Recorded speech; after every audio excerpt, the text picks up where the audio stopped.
இவ்வளோ நாள் நாம ஆரி நீடில் ப்ராக்டிஸ் பண்ணியிருக்கிறோம். இன்னைக்கு நம்ம நார்மல் நீடில் தான் ஸ்டிச் பண்ண போகிறோம். அதாவது டே 18ல் நம்ம கற்றுக்க போகிறது hand stitch with normal needle, French not, long French not, ring not, bullion not. Normal needle எடுத்திருக்கேன், கொஞ்சம் லென்த்தான நீடில். அந்த நீடிலோட ஐ பார்த்தீங்கன்னா தெரியும் உங்களுக்கு. அந்த ஐயோட ஹோல் பாருங்கள் எந்த அளவுக்கு லென்த்தாக இருக்குன்னு. ஓகே, அந்த அளவுக்கு லென்த்தாக இருக்கிற ஐ இருக்கிற மாதிரி நீடில் எடுத்துக்கோங்க. நான் 4 ஸ்டான்ஸாக த்ரெட்டு போட்டிருக்கேன்.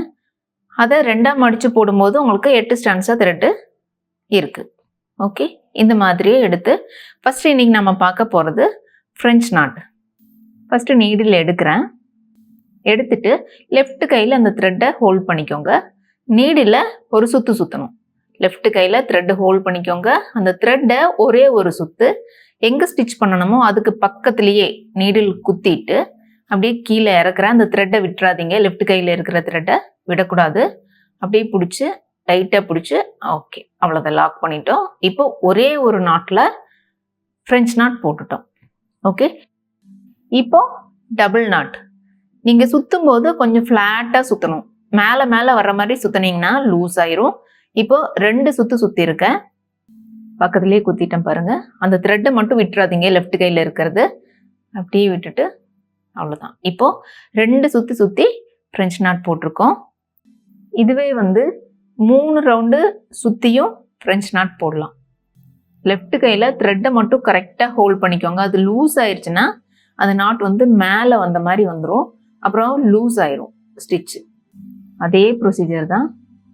த்ரெட்டை நல்லா டைட்டாக பிடிச்சி இது பண்ணிட்டேன், அவ்வளோதான். இப்போது அந்த 3 நாட்டுமே பார்த்தீங்கன்னா ஃப்ளாட்டாக இருக்குது. ஒன்று மேலே வந்திருந்தா அது லூஸ் ஆயிரும். ஓகே, இந்த மாதிரி ஃப்ளாட்டாக நீங்கள் போட்டுட்டிங்கன்னா ஈஸியாக இருக்கும், பார்க்குறக்கும் நல்லாயிருக்கும். ஓகே, நீங்கள் ஃபில் பண்ணுறதுக்கு போடுவீங்க இல்லையா, ஃப்ரெஞ்ச் நாட் எல்லாமே ஃபில்லிங்க்கும் போட்டுக்கலாம். அடுத்தது லாங் ஃப்ரெஞ்ச் நாட். இதே ஃப்ரெஞ்ச் நாட் எப்படி போட்டோமோ அதே மாதிரி தான். பக்கத்தில் குத்தாமல் கொஞ்சம் உங்களுக்கு எந்த அளவுக்கு டிஸ்டன்ஸ் வேணுமோ அந்த டிஸ்டன்ஸ் தள்ளி குத்துறோம். லெஃப்ட் கையில் எப்போவுமே அந்த த்ரெட்டை நீட்டாக ஹோல்ட் பண்ணி வைக்கணும். ஓகே, அவ்வளோதான். பக்கத்தில் குத்துறதுக்கு பதுவாக தூரத்தில் உங்களுக்கு எந்த கேப் வேணுமோ அந்த கேப்பில் ஸ்டிச் பண்ணுறோம். லென்த்தாக வேணும்னாலும் போட்டுக்கலாம், ஷார்ட்டாக வேணும்னாலும் அதே மாதிரி போட்டுக்கலாம். இப்போ 2 ரவுண்டு சுற்றிருக்கேன். இது கூட சீக்வன்ஸ் கூட நீங்கள் வச்சு ஸ்டிச் பண்ணிக்கலாம். அந்த ஃப்ரெஞ்ச் நாட்டு அந்த நாட்டு வர்ற இடத்துல சீக்வன்ஸ் ஒன்று வச்சுட்டு அப்படியே ஸ்டிச் பண்ணிட்டீங்கன்னா அந்த சீக்வன்ஸும் இருக்கும், நாட்டும் அதுலேயே இருக்கும். ஓகே, நீங்கள் சிங்கிள் நாட் போடும்போது சீக்வன்ஸ் வச்சிங்கன்னா தெரியும். இதில் டபுள் நாட் போட்டிருக்கேன்.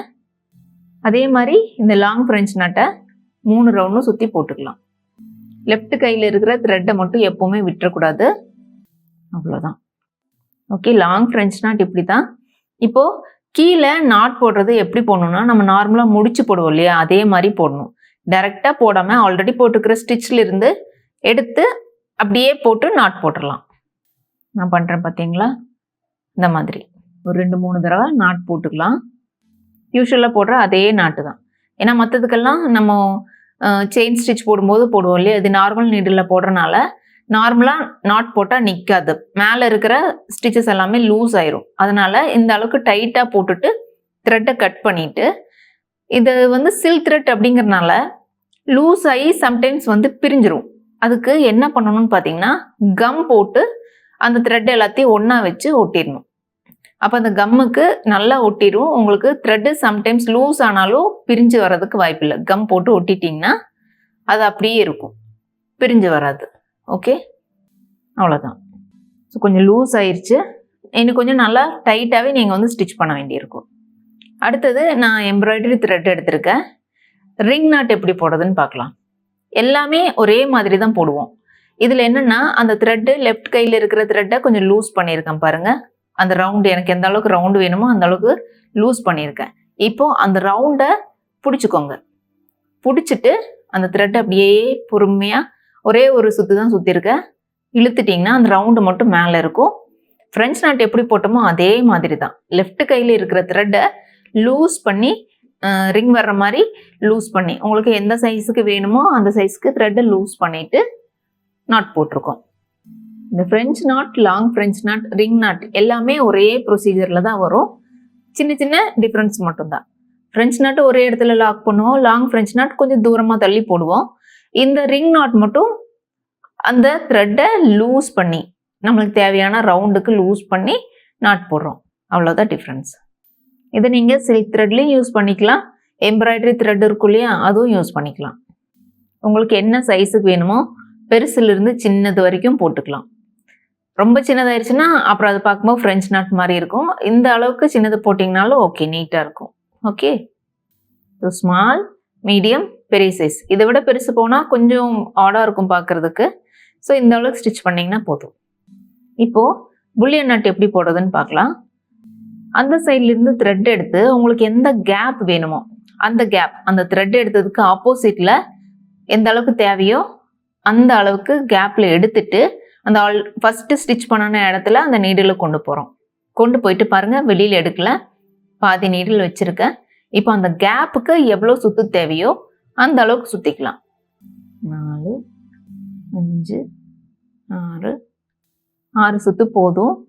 ஸோ சின்னதாக தான் நான் கேப் எடுத்திருக்கேன். இப்போது அந்த பாருங்கள், நீடில் மெதுவாக இழுக்கிறேன். லெஃப்ட் கையில் இருக்கிற த்ரெட்டை விடக்கூடாது. கொஞ்சம் கொஞ்சமாக லூஸ் பண்ணி அப்படியே அந்த நீடில் எடுத்து அப்படியே பாருங்கள் மெதுவாக அந்த த்ரெட்டை கீழே இறக்கிட்டு நல்லா டைட்டாக நீடில் இப்போ கொண்டு வந்துட்டேன். இப்போ அங்கே இருக்கிற த்ரெட்டை அப்படியே ஆப்போசிட்டில் கொண்டு வந்து செகண்ட் டைம் எடுத்தோம் இல்லையா, அந்த ஹோல்ஸில் கொண்டு வந்து குத்திடுறேன். அவ்வளோதான். இது பார்க்குறதுக்கு கிட்டத்தட்ட லூப் மாதிரியே இருக்கும். லூப்பாகவும் இது யூஸ் பண்ணுவாங்க. இது வந்து புல்லியன் நாட். இன்னொன்று எடுக்கிறேன். இப்போ இங்கேருந்து த்ரெட் எடுத்திருக்கேன். இதுக்கு ஆப்போசிட்டில் நீடில் குத்தி இந்த கேப்புக்கு எவ்வளோ ஃபில் ஆகிறதுக்கு தேவைப்படுமோ அந்த அளவுக்கு ரவுண்டு சுற்றிக்கலாம். லெஃப்டில் இருக்கிற த்ரெட்டை மட்டும் விட்டுறக்கூடாது, லூஸ் ஆயிரும். எப்போவுமே அந்த லெஃப்டில் இருக்கிற த்ரெட்டை பிடிச்சிட்டே தான் அந்த நீடில் இறக்கணும். அப்படியே இழுத்து பாருங்கள் இந்த சைடு கொண்டு வந்துட்டு இப்போ நீடில் குத்திட்டு நல்லா டைட் பண்ணிங்கன்னா அந்த மாதிரி டைட் ஆயிரும். நீடில் இறக்கியாச்சு. அவ்வளோதான். ஓகே, இப்போது ஃப்ரெஞ்ச் நாட் பார்த்துட்டோம், long French not, ring not பார்த்துட்டோம், புல்லியன் நாட், இது எல்லாமே பார்த்துட்டோம். இதே மாதிரி நீங்களும் ப்ராக்டிஸ் பண்ணுங்கள்.